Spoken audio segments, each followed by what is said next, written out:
আলহামদুলিল্লাহি রাব্বিল আলামিন ওয়াসসালাতু ওয়াসসালামু আলা সাইয়্যিদিল মুরসালিন আম্মা বা'দ ফাআউযু বিল্লাহি মিনাশ শাইতানির রাজীম বিসমিল্লাহির রহমানির রহিম আসসালাতু ওয়াসসালামু আলাইকা ইয়া রাসূলুল্লাহ ওয়া আলা আলিকা ওয়া আসহাবিকা ইয়া হাবিবাল্লাহ আসসালাতু ওয়াসসালামু আলাইকা ইয়া নবিয়াল্লাহ ওয়া আলা আলিকা ওয়া আসহাবিকা ইয়া নূরাল্লাহ।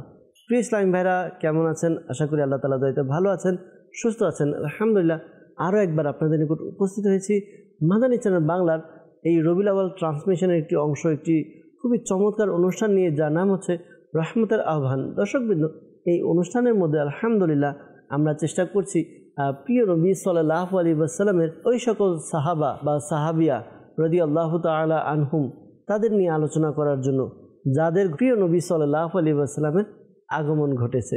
দর্শকবৃন্দ, আমরা ইতিমধ্যে বেশ কয়েকটি পর্বের মধ্যে সাহাবায়ে কিরাম আলাইহিমুর রিদওয়ান, তাদের ঘরের মধ্যে নবী করিম সাল্লাল্লাহু আলাইহি ওয়াসাল্লামের তাশরিফ আবরি, আগমন হয়েছে, এই ঘটনাগুলো আমরা তুলে ধরার চেষ্টা করেছি।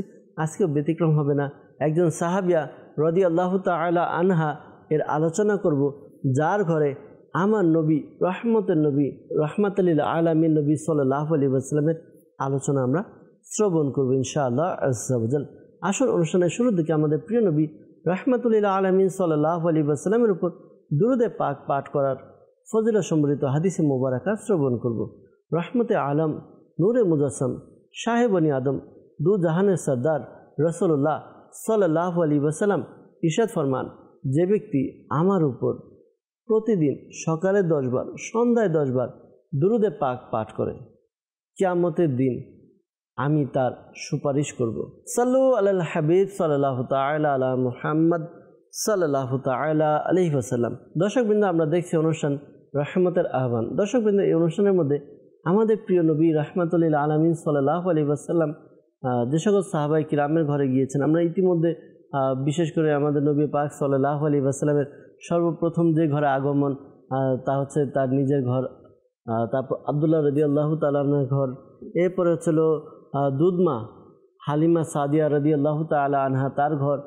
অন্যান্য পর্বে আমরা সাহাবায়ে কিরামের ঘর নিয়ে আলোচনা করেছি, মা ফাতেমা আলী রাদিয়াল্লাহু তাআলা আনহুর ঘর, তারপর হচ্ছিল আবু বকর সিদ্দিক রাদিয়াল্লাহু তাআলা আনহুর ঘর নিয়ে আলোচনা করেছি। এই ঘরগুলোতে নবী করিম সাল্লাল্লাহু আলাইহি ওয়াসাল্লাম যে ফয়েজ ও বরকত বন্টন করেছেন, সেই ঘটনাগুলো আমরা শুনেছি। আর বাস্তবিক পক্ষে এই দুনিয়াতে যখন নবী করিম সাল্লাল্লাহু আলাইহি ওয়াসাল্লাম এসেছেন রহমত হিসেবে, পুরো দুনিয়ার অন্ধকারকে তিনি আলোকিত করেছেন। বিশেষ করে যেই সকল কাজ ইসলামের মধ্যে ছিল না বা খারাপ কাজ ছিল, সেগুলো নবী করিম সাল্লাল্লাহু আলাইহি ওয়াসাল্লাম আসার কারণে এগুলো ধূলিসাৎ হয়ে গিয়েছে। ঠিক তেমনি যে ঘরের মধ্যে নবী পাক সাল্লাল্লাহু আলাইহি ওয়াসাল্লামের আগমন হয়েছে, ঘরে গিয়েছে, ওই ঘর আলোকিত হয়েছে, বরকত সম্পন্ন হয়েছে। আমরা বিশেষ করে হালিমাতু সাদিয়া রাদিয়াল্লাহু তাআলা আনহা, তার ঘরের ব্যাপারে শুনেছি। নবী করিম সাল্লাল্লাহু আলাইহি ওয়াসাল্লাম ওই ঘরে তাশরিফ নিয়ে যাওয়ার পরে ওই ঘর এলাকার মধ্যে কিভাবে কি হয়েছে, ওই ঘরের পশুগুলো কি হয়েছে, ওই এলাকা কি হয়েছে, তো আজকে ইনশাআল্লাহ তাআলা আলোচনা করব। মুবাল্লিগে দাওয়াত ইসলামী আব্দুল মুত্তালিব মাদানী ভাই আমাদের সাথে আছেন ইনশাআল্লাহ তাআলা। আজকে জানবো মানে কোন সাহাবিয়া রাদিয়াল্লাহু তাআলা আনহা এর ঘর নিয়ে আলোচনা হবে, তার মুখে আমরা শুনবো। পাশাপাশি কিছু পরিচয় এবং এর বিস্তারিত আমরা জানার চেষ্টা করব, নবী করিম সাল্লাল্লাহু আলাইহি ওয়াসাল্লাম কীভাবে ওই ঘরকে আলোকিত করেছেন ইনশাআল্লাহ আযজা ওয়া জাল। আব্দুল মুত্তালিব ভাই, আশা করি ভালোই আছেন। দেখতে দেখতে আমাদের 7টি পর্ব হয়েছে। বিভিন্ন পর্বে আপনি আমাদের দর্শকবৃন্দকে এমন এমন তথ্য দিয়েছেন যেগুলো খুবই চমৎকার এবং খুবই প্রয়োজনীয়। আর বিশেষ করে যেই আমাদের অনুষ্ঠানের নাম এবং সাবজেক্টগুলো হয়, তো এর সাথে যথার্থ আজকে আমরা শুনেছি সাহাবিয়া রাদিয়াল্লাহু তাআলা আনহা এর আলোচনা শুনবো। তো সর্বপ্রথম আপনার কাছে প্রশ্ন, যে কোন সাহাবিয়া সম্পর্কে আমরা জানবো? আলহামদুলিল্লাহি রাব্বিল আলামিন ওয়াসসালাতু ওয়াসসালামু আলা সাইয়্যিদিল মুরসালিন আম্মা বা'দ ফাআউযু বিল্লাহি মিনাশ শাইতানির রাজিম বিসমিল্লাহির রহমানির রহিম।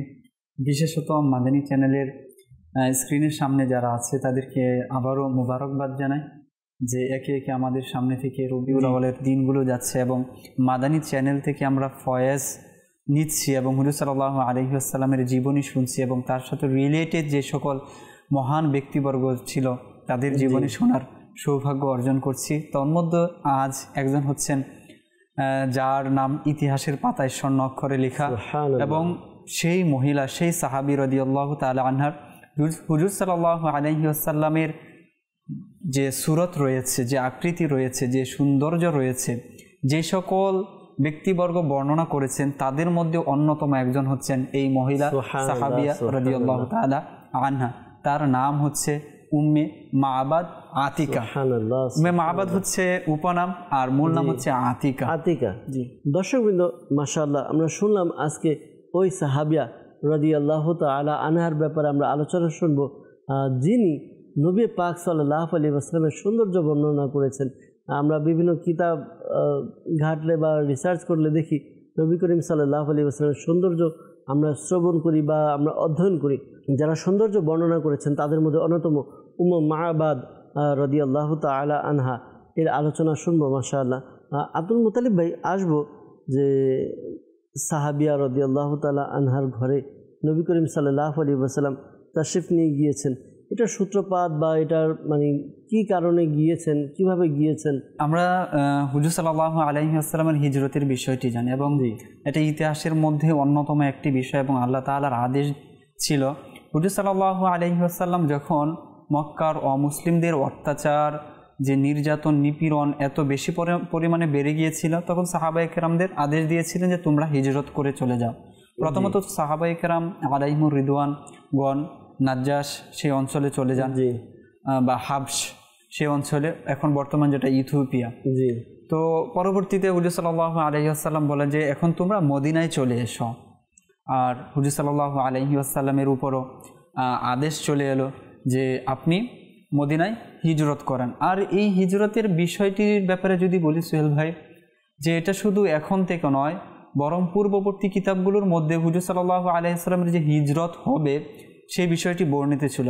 এর একটি যদি আমরা দলিল হিসাবে নেই, যখন হুজুর সাল্লাল্লাহু আলাইহি ওয়াসাল্লামের উপর ওহী নাজিল হলো, তখন হুজুর সাল্লাল্লাহু আলাইহি ওয়াসাল্লামকে নিয়ে কিন্তু খাদিজাতুল কুবরা রাদিয়াল্লাহু তাআলা আনহা ওয়ারাকা ইবনে নওফলের কাছে গিয়েছিল।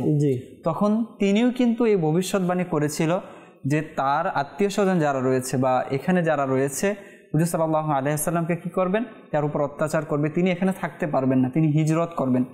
আর এই বিষয়টি তাওরাতের মধ্যে উল্লেখ ছিল। যেমন তাওরাতের মধ্যে রয়েছে কাব বিন আহবার, তিনি বর্ণনা করেন যে আমার বাবা তাওরাতের ব্যাপারে অসংখ্য ইলম রাখতেন, খুবই পণ্ডিত ছিলেন। তো তিনি কিছু পৃষ্ঠা আমার থেকে লুকিয়ে রেখেছিলেন। সর্বশেষ তিনি আমাকে নসিহত করেন যে আমি কিছু পৃষ্ঠা তোমার থেকে লুকিয়ে রেখেছিলাম, এই পৃষ্ঠাগুলো তুমি দেখে নিও এবং সেই নবীর অনুসরণ করিও। তো সেই লেখাটা কি ছিল তিনি বলেন যে সেখানে লেখা ছিল মুহাম্মাদুর রাসূলুল্লাহ খাতামুন নাবিয়্যিনা লা নাবিয়্যা বা'দুহু ওয়া মাউলুদুহু বিমাক্কাতিন ওয়া মুহাজিরুহু বিতাইয়্যিবাতিন। এটা তাওরাতের মধ্যে বর্ণিত ছিল। সর্বশেষ যিনি হবেন তিনি আল্লাহর রসুল, সর্বশেষ নবী হবেন তিনি, এবং মাউলুদুহু বি মাক্কাতা, যে তার জন্ম হবে মক্কা শরীফে এবং তিনি হিজরত করবেন তয়্যিবা, অর্থাৎ মদিনাতুল তয়্যিবাতে। তো এটা আল্লাহ পাকের একটা আদেশ ছিল। তো ওই আদেশ বাস্তবায়নে হুজুর সাল্লাল্লাহু আলাইহি ওয়াসাল্লাম আবু বকর সিদ্দিক রাদিয়াল্লাহু তাআলা আনহুকে সাথে নিয়ে রওনা হয়েছেন। সেখানে আবু বকর সিদ্দিক রাদিয়াল্লাহু তাআলা আনহুর গোলাম ছিল, তার সাথে তাদের একজন রাহাবার ছিল আব্দুল্লাহ নাম। তো তাদেরকে ভিন্ন পদ দিয়ে মূলত মদিনায় নিয়ে যাওয়া হচ্ছে। ইতিহাস আমরা জানি কম বেশি এটা, যে ভিন্ন পদ দিয়ে যাওয়ার পথে তো সেখানে তৃষ্ণার্ত দেখা দেয়, খাবারের একটু প্রয়োজন পড়ে। তো হুজুর সাল্লাল্লাহু আলাইহি ওয়াসাল্লাম খুদাইদ নামক এক এলাকায় গিয়ে উপস্থিত হন। আর সেই এলাকার মধ্যে একটি পরিবার ছিল, তাদের ব্যাপারে বলা হয় তারা মেহমানদারি অত্যন্ত পছন্দ করতেন এবং কি ঘরের বাইরে তারা বসে থাকতেন, যে আশেপাশ দিয়ে কেউ যায় কিনা সফর করে তাদেরকে মেহমানদারি করবেন, এরকম একটা সুন্দর অভ্যাস ছিল তাদের মধ্যে। আর এটা আমরা জানি যে আরবদের মধ্যে মন্দ অভ্যাস ছিল, কিন্তু গুটি কয়েক খুব ভালো অভ্যাস ছিল। যেমন সত্য বলার একটি বিষয়, প্রতিশ্রুতি একবার করে নিলে সেটা ভঙ্গ না করা, এবং মানুষদের মেহমানদারি করার ব্যাপারে কেউ যদি আমার এখানে আশ্রয় নিয়েছে, সে যদি আমার জানেরও শত্রু হয়, তার সাথেও তারা কি করত, ভালো ব্যবহার করত। তো এরকম একটি পরিবার ছিল। সেই পরিবারটা খুদাইদ নামক অঞ্চলে, যে রাস্তা দিয়ে হুজুর সাল্লাল্লাহু আলাইহি ওয়াসাল্লাম হিজরত করে যাচ্ছিলেন, তো সেখানে পরিবার, তো হুজুর সাল্লাল্লাহু আলাইহি ওয়াসাল্লাম সেখানে যান সেই পরিবারে। তো গিয়ে বলেন যে আপনাদের এখানে পান করার মতো কোনো কিছু আছে বা খাবারের মতো কিছু আছে? তখন সেই মহিলা অর্থাৎ উম্মে মাআবাদ রাদিয়াল্লাহু তাআলা আনহা, যার নাম ছিল প্রকৃতপক্ষে আতিকা, তিনি বলেন যে আমাদের তো বৈশিষ্ট্য এইটা যে মানুষদেরকে খিদমত করা, কিন্তু দুর্ভিক্ষের কারণে এই মুহূর্তে ঘরে কোনো খাবার নেই। আর আমার যে স্বামী অর্থাৎ আবু মাআবাদ যিনি ছিলেন, তিনি সেই সকল অন্যান্য যে বকরির পাল ছিল সকল বকরি নিয়ে চলে গেছেন চড়ানোর জন্য। তো ঘরের মধ্যে কোনো কিছু নেই, খাবারেরও কোনো কিছু নেই, আর ছাগল যেগুলো ছিল সেগুলোও নেই। তো দেখতে পেলেন একটি অসুস্থ একটি ছাগল পড়ে আছে। তো বললেন যে এই তো একটা ছাগল আছে। তখন উম্মে মাআবাদ রাদিয়াল্লাহু তাআলা আনহা তিনি বললেন যে এটা তো অসুস্থ, এটা তো হাঁটারই সক্ষমতা নেই, তো যে তাকে যে চড়াতে নিয়ে যাবে এজন্য রেখে গিয়েছে, তো এটা থেকে কিভাবে কি সম্ভব? তখন হুজুর সাল্লাল্লাহু আলাইহি ওয়াসাল্লাম তাকে বললেন যে আপনি অনুমতি দিন, আমরা এটা ব্যবহার করি। তখন বললেন আপনারা যদি করতে পারেন তো আমার তো কোনো আপত্তি নেই। তখন হুজুর সাল্লাল্লাহু আলাইহি ওয়াসাল্লাম আবু বকর রাদিয়াল্লাহু তাআলা আনহুকে বললেন যে ছাগলটি নিয়ে আসো। যখনই হুজুর সাল্লাল্লাহু আলাইহি ওয়াসাল্লাম ছাগলটির সনে হাত রাখলেন, সাথে সাথে সেটার দুধে পরিপূর্ণ হয়ে গেল। সুবহানাল্লাহ, সুবহানাল্লাহ। আর অসুস্থতা ছিল সেটাও দূর হয়ে গেল। অর্থাৎ স্বাভাবিক যে ছাগল যেটা রয়েছে সেটার চেয়েও আরো তরতাজা হয়ে গেছে এখন। আল্লাহু আকবার। তখন বললেন যে ঘর থেকে পাত্র নিয়ে আসুন, এটার আমি দুধ দহন করি। দুধ দহন করলেন, হুজুর সাল্লাল্লাহু আলাইহি ওয়াসাল্লাম পান করলেন। সেখানে আবু বকর সিদ্দিক রাদিয়াল্লাহু তাআলা আনহু তার গোলাম, তাদেরকে যে পথ দেখিয়ে যাচ্ছিল তিনি পান করলেন। এবং উম্মে মাআবাদের ব্যাপারে বলা হয় তার ঘরে একটি ছোট সন্তানও ছিল, তারাও পান করে। এবং পান করার পর এবং পাত্রগুলো যে ছিল সেগুলো পরিপূর্ণ করে রেখে দেওয়া। আল্লাহু আকবার। ওই ছাগল যেটা চড়ানোর মতো শক্তি নেই, হাঁটার মতো শক্তি নেই, সেটা থেকে এই পরিমাণে দুধ বের হয়েছে। আল্লাহু আকবার, আল্লাহু আকবার। দর্শকবৃন্দ, অসুস্থ ছাগল যেটা থেকে উপকার নেওয়া তো দূরের কথা, এই যে খাবার খেতে যাবে এতটুকু শক্তি ছিল না। এই কারণেই আবু মাআবাদ উনি রেখে গিয়েছিলেন। তো পরবর্তীতে নবী করিম সাল্লাল্লাহু আলাইহি ওয়াসাল্লাম তার ঘরে তাশরিফ নিয়ে আসলেন আর এই ঘরকে আলোকিত করে দিলেন। সুবহানাল্লাহ। এর পরবর্তীতে হুজুর সাল্লাল্লাহু আলাইহি ওয়াসাল্লাম যখন সেখান থেকে চলে গেলেন, তো এরপরে হচ্ছে মূলত হুজুর সাল্লাল্লাহু আলাইহি ওয়াসাল্লামের যে রূপের বর্ণনা দেন উম্মে মাআবাদ রাদিয়াল্লাহু তাআলা আনহা তার স্বামীর কাছে, সেটা ইতিহাসের পাতায় লেখা আছে। সুবহানাল্লাহ। যখন তিনি ফিরে আসেন, এসে যখন ঘরের মধ্যে কিছু পরিবর্তন দেখতে পান, ঘরের পাত্রগুলো দুধে পরিপূর্ণ, তখন জিজ্ঞাসা করেন আসলে কি হয়েছে। তো উম্মে মাআবাদ রাদিয়াল্লাহু তাআলা আনহা তো হুজুর সাল্লাল্লাহু আলাইহি ওয়াসাল্লাম নাম জানতেন না।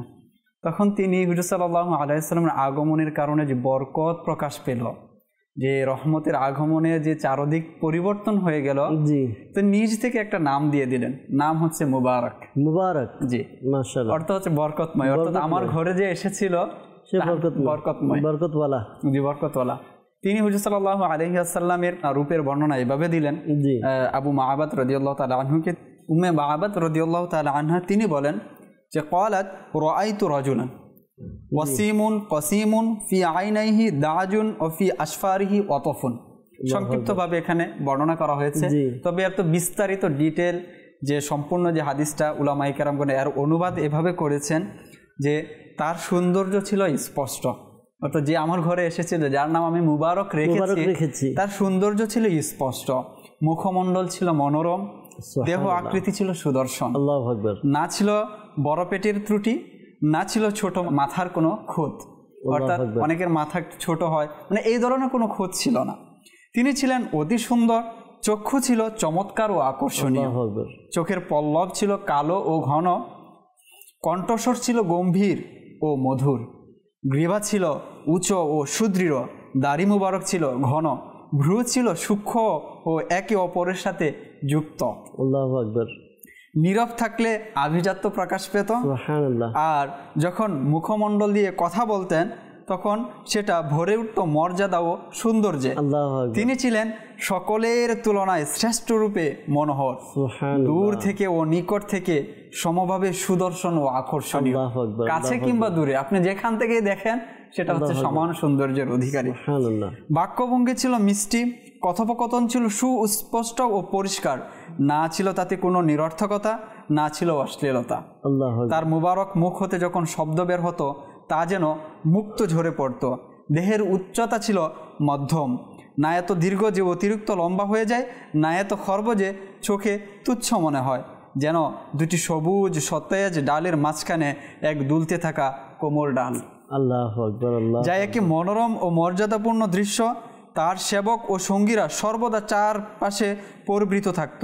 তিনি যদি কথা বলতেন তারা মনোযোগ দিয়ে শুনত, আর যদি নির্দেশ দিতেন তারা তা পালন করত, ছুটে যেত। তিনি ছিলেন হিংসার যোগ্য, শ্রদ্ধার উপযুক্ত, না ছিল রূঢ়, না ছিল বাড়াবাড়ি করার প্রবণ। অর্থাৎ উম্মে মাআবাদ রাদিয়াল্লাহু তাআলা আনহা তখন হুজুর সাল্লাল্লাহু আলাইহি সাল্লামের সৌন্দর্য বর্ণনা করছেন। এক তো হতে পারে না যে আমি তাকে ভালোবাসি, আমি তাকে অনুসরণ করি, তার আমি ভক্ত, তো এটা বাড়িয়ে বলা একটা স্বাভাবিক বিষয় মানুষের মধ্যে। কিন্তু উম্মে মাআবাদ রাদিয়াল্লাহু তাআলা আনহা তখন হুজুর সাল্লাল্লাহু আলাইহি সাল্লামের বর্ণনা করছেন, তখনও তিনি তাকে চিনেন না, আগেও দেখেননি, এবং তার উম্মত বা তার উপর কালমাও তখনও তিনি পড়েননি। তখন তিনি বর্ণনা দিচ্ছেন এভাবে। এর মধ্যে যতটুকু হুজুর সাল্লাল্লাহু আলাইহি ওয়াসাল্লামকে পর্যবেক্ষণ করেছেন, দেখতে পেরেছেন, সেটাই তিনি এত চমৎকার ভাবে বর্ণনা করেছেন। আর এমনটাও নয় যে উম্মে মাআবাদ রাদিয়াল্লাহু তাআলা আনহা তিনি আরবের মক্কার মধ্যে বসবাস করতেন, যেখানে বড় বড় কবিরা থাকতো, যেখানে সাহিত্যিকের একটা বিষয় রয়েছে, অলংকারের একটা বিষয় রয়েছে, কিন্তু ভালোভাবে চোখে তিনি দেখে যতটুকু বুঝতে পেরেছেন ততটুকু বর্ণনা করেছেন। আর যা বর্ণনা করেছেন ইতিহাসটা সাক্ষ্য। ওয়া আহসানু মিন কালাম তারা কত আইনি ওয়া আজমালু মিন কালাম তালিদিন নিসাউ কদ খুলিকতা মুবাররান মিন কুল্লি আইবিন কাআন্নাকা কদ খুলিকতা কামা তাশা। আমার এই চোখ আপনার চেয়ে অধিক সুন্দর আর কোন সৃষ্টি দেখিনি বা কাউকে দেখেনি। ওয়া আজমালু মিন কালাম তালিদিন নিসাউ, কিভাবে দেখবে আপনার চেয়ে সুন্দর, কিভাবে দেখবে আমার চোখ, কারণ আপনার চেয়ে সুন্দর কোনো মা তো তার সন্তানকে কখনো জন্মই দেয়নি। কদ খুলিকতা মুবাররান মিন কুল্লি আইবিন, যে কোনো মানুষ যে আপনার ত্রুটি ধরবে ওই সুযোগ তো আল্লাহ পাক রাখেননি। আল্লাহ পাক আপনাকে সকল ত্রুটি থেকে মুক্ত করে সৃষ্টি করেছেন। আর কেনই বা এমন সৃষ্টি করবেন না? কাআন্নাকা কদ খুলিকতা কামা তাশাউ, আল্লাহ পাক হয়তো আপনাকে সেভাবেই সৃষ্টি করেছেন যেমনটা আপনি নিজে চেয়েছেন। আচ্ছা, হুজুর সাল্লাল্লাহু আলাইহি ওয়াসাল্লামের এই যে বর্ণনা যখন আবু মাআবাদ রাদিয়াল্লাহু তাআলা আনহু শুনলেন, তখন তিনি বলে উঠলেন, আল্লাহি হাদা সাহিবু কুরাইশিন, যে তুমি যে যার বর্ণনা করছো তিনি নিশ্চয়ই কুরাইশরা যাকে খুঁজছে তিনি সেই ব্যক্তি। আচ্ছা, এখানে আরো একটি বিষয় পাওয়া যায় যে কুরাইশ যারা হুজুর সাল্লাল্লাহু আলাইহি ওয়াসাল্লামের পিছনে লেগে গিয়েছিল, তারাও কিন্তু হুজুর সাল্লাল্লাহু আলাইহি ওয়াসাল্লামের এই যে রূপের, এই যে সৌন্দর্যের বিষয়টি জানতো। তারা খুঁজে বেড়াচ্ছিল এরকম এরকম গুণের একজন অধিকারী, তিনি তাকে কি তোমরা দেখেছ? তো তিনি সেটাই বলছেন, তুমি যার বর্ণনা দিয়েছ তাকেই তো তারা খুঁজছে। আল্লাহি হাদা সাহিবু কুরাইশিন, সে হচ্ছে কুরাইশের একজন সাহিব। আবু মাআবাদ বলছেন, জি মাআবাদ যখন তাকে বর্ণনা করা হলো তখন তিনি বললেন, অতঃপর বলেন, লাকাদ হামামতু আন আসহাবাহু ওয়ালা আফআলান্না ইন ওয়াজাদতু ইলা যালিকা সাবিলান, যে আল্লাহর শপথ করে বলছি যে আমি অবশ্যই অবশ্যই এই ইরাদা রাখি আমি তার সঙ্গী হব, আমি তার সাহায্য পেতে চাই। তুমি যে বর্ণনা দিয়েছ আমার এখন আকাঙ্ক্ষা এটাই যাচ্ছে কোনোভাবে বলে যেন আমি তার সাহায্য লাভ করতে পারি, এমন আমি অবশ্যই অবশ্যই এটা করব যদি আল্লাহ পাক আমাকে সেই তৌফিক দান করে।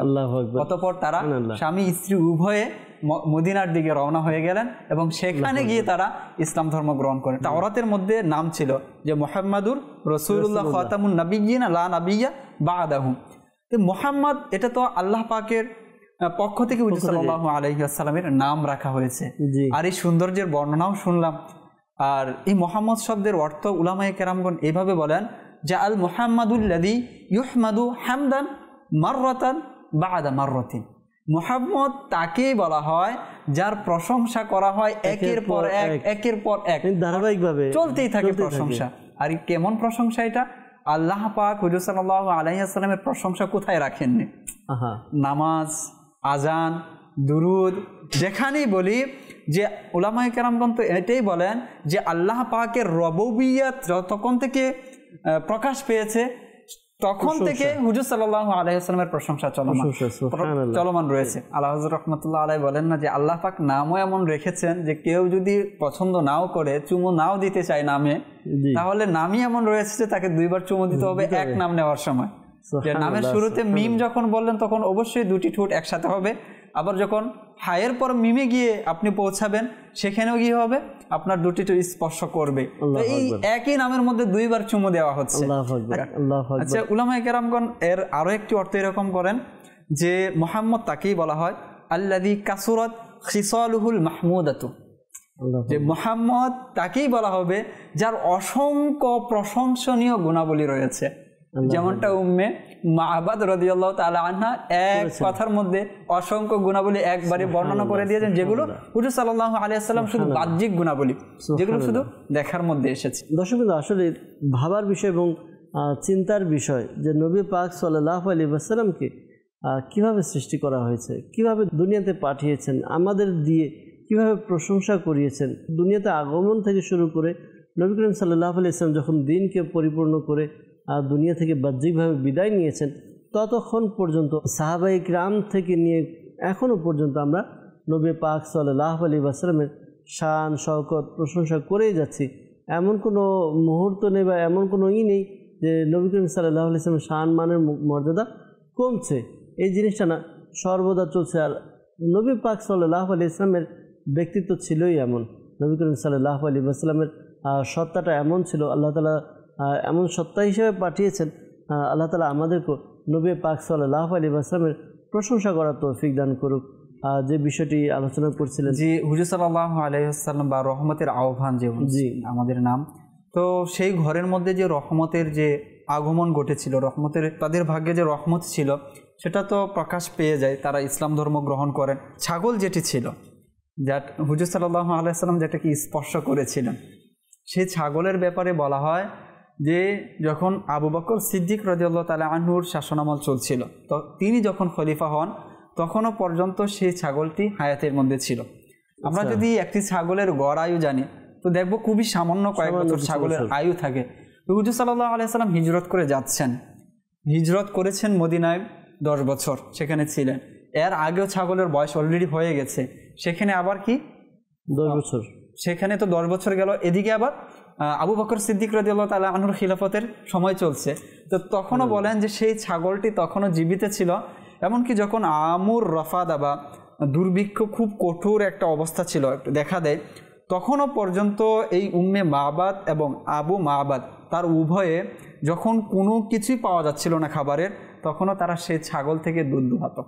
আহা, এত বছর হয়ে গেছে, এত হায়াত পেয়েছে ছাগলটি যে খাবারের কিছু নেই, কিন্তু আল্লাহ পাক এর মধ্যে এমন বরকত দিয়েছে যে যখন এত বছর হয়ে গেছে তখনও সেখান থেকে দুধ বের হচ্ছে। আর বলা হয় যে তখনও সেই ছাগলটি বেঁচে থাকাটা একটা হচ্ছে আল্লাহ রাসূল সাল্লাল্লাহু আলাইহি ওয়াসাল্লাম এক ধরনের একটা মুআজিজা ছিল। স্বাভাবিকভাবে যদি আমরা দেখছিলাম যে কোন প্রাণী কতদিন পর্যন্ত বেঁচে থাকে, তো এই সম্ভবত ছাগলের ব্যাপারে বলা হয়েছিল 6 থেকে 8 বছর বা এরকম আশেপাশে একটা বয়সের কথা বলা হয়েছিল, কিন্তু এটা স্বাভাবিকভাবে বয়স পেয়েছে বেশি এবং দুধ দেওয়ার যে বিষয়টা ছিল সে বিষয়টার মধ্যে প্রতিমান হয়েছিল। আরও একটি ঘটনা এরকম রয়েছে যে তারা যে অঞ্চলে থাকতো খুদাইদ, সেখানে তাদের ঘর ছিল। হযরত সাইয়েদুনা উমর ফারুক রাদিয়াল্লাহু তাআলা আনহুর যুগে উম্মাহাতুল মুমিনিন যারা ছিলেন তারা হজের জন্য যাচ্ছিলেন, তো তারাও মদিনা থেকে মক্কায় আসছিলেন সেই রাস্তা ধরে। তো সেই জায়গায় এই উম্মে মা'বাদ রাদিয়াল্লাহু তাআলা আনহার সাথে তাদের দেখা হয়ে যায়। তো তিনি তাদেরকে দেখে কাঁদতে লাগেন যে হুজুর সাল্লাল্লাহু আলাইহি ওয়াসাল্লামকে দেখেছি, তার কথা আজকে খুবই স্মরণে পড়ছে, মনে পড়ছে, কান্না করছিলেন। তখন তাদের অবস্থাও দেখলেন যে খুবই অসহায়ের মধ্যে তারা আছেন, দরিদ্র অবস্থায় তারা আছেন। তখন উম্মাহাতুল মুমিনিন যারা ছিলেন তারা তাদেরকে বললেন যে যখন উমর ফারুক রাদিয়াল্লাহু তাআলা আনহু আমাদের বরণ পোষণের যে বিষয়টা রয়েছে, যেটা রাষ্ট্রীয় মাল থেকে হচ্ছে, বাইতুল মাল থেকে হচ্ছে, যখন আমাদেরকে এই বিষয়টা দিবে তখন তুমি আমাদের সাথে সাক্ষাৎ করবে, ইনশাল্লাহ আমরা চেষ্টা করব তোমার জন্য কিছু করার।